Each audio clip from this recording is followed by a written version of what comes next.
Good morning, students. How are you all?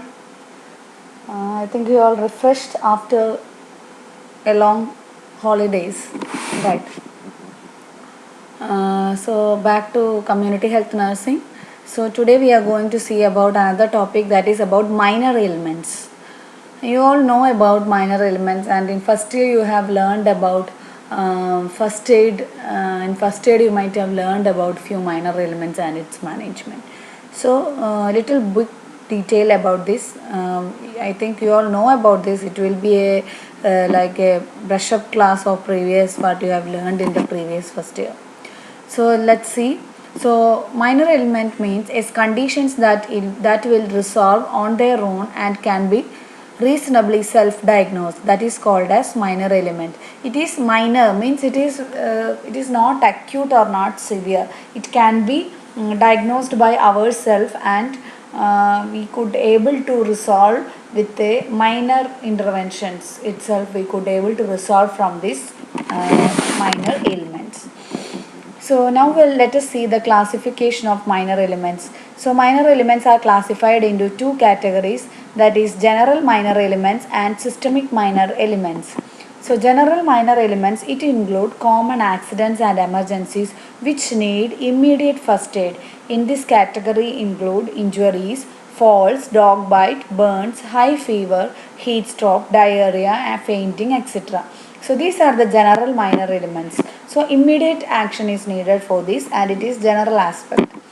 Systemic minor elements include, based on each system, what are the issues. You all know that. We'll have just a discussion about that. So first, eye and ear are the common sensitive organ, which can lead to various type of accidents. For example, eye accident, foreign bodies, infections, poor eyesight, dry eyes, eye blindness, earache, foreign bodies in the ear or eyes, otitis media, discharge, deafness. So these are the common things. By the symptoms itself, we could able to suspect, oh, this could be the suppose if you are having a difficulty in able to see from a long distance, then you can say that, oh, I having some difficulty. It may be because of some poor sight or some sight issues are there. I must go to the doctor and get my vision corrected. So in that way, ourselves can identify and self diagnose it, and immediately can manage by itself. Respiratory tract, that is, and the CVS, they are allergic rhinitis, common cold, sinusitis, sore throat, cough, dyspnea, chest pain, asthma, and in CVS we have seen hypertension, anemia, and rheumatic heart disease. Rheumatic heart disease is not called to be a minor element. Hypertension also is not a minor element. But initial stages we could able to identify this could be that of hypertension, and immediately we can refer to nearby doctor. Digestive system, toothache, stomatitis, soreness in mouth, constipation, diarrhea, indigestion, vomiting, abdominal pain, intestinal obstructions, hemorrhoids, and piles. So these are the different common type of very commonly seen among, especially among the students and hostelites.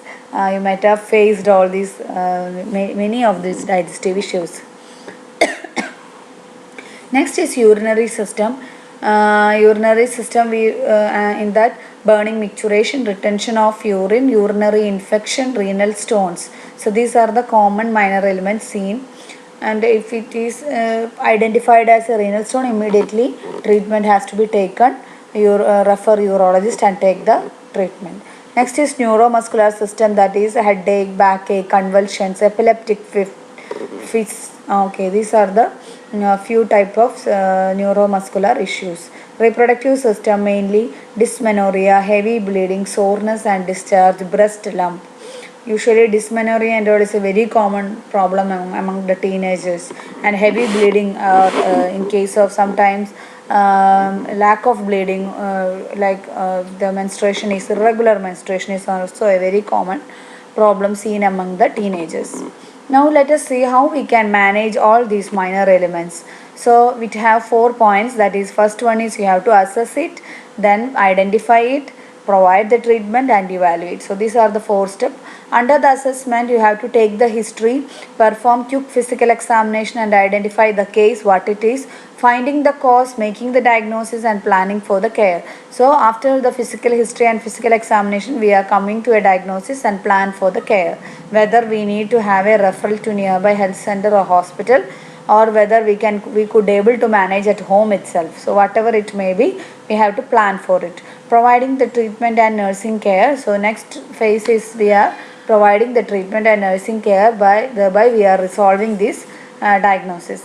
Evaluating the care and the condition of the patient. If the outcome is successful, the plan for follow-up. So once it is being completely the patient is getting cured from this minor ailment, we are evaluating and assessing the condition of the patient, whether if the recurrent occurrence is there of the similar kind of minor ailment or not, and follow-up has to be taken.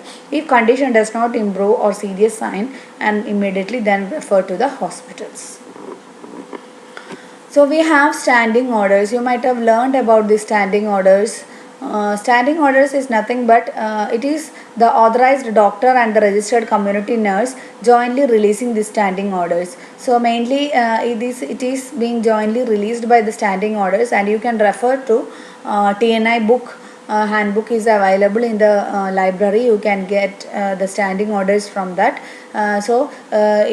These standing orders are jointly released by the doctors and nurse. Even without the doctor, it's nurse can prescribe the medicines that is being provided in the standing order. So without the prescription of doctor, the nurse itself can provide the treatment based upon the condition with the reference of standing orders. So that is it acts as a guide for nurses to provide the treatment for the patients in acute cases.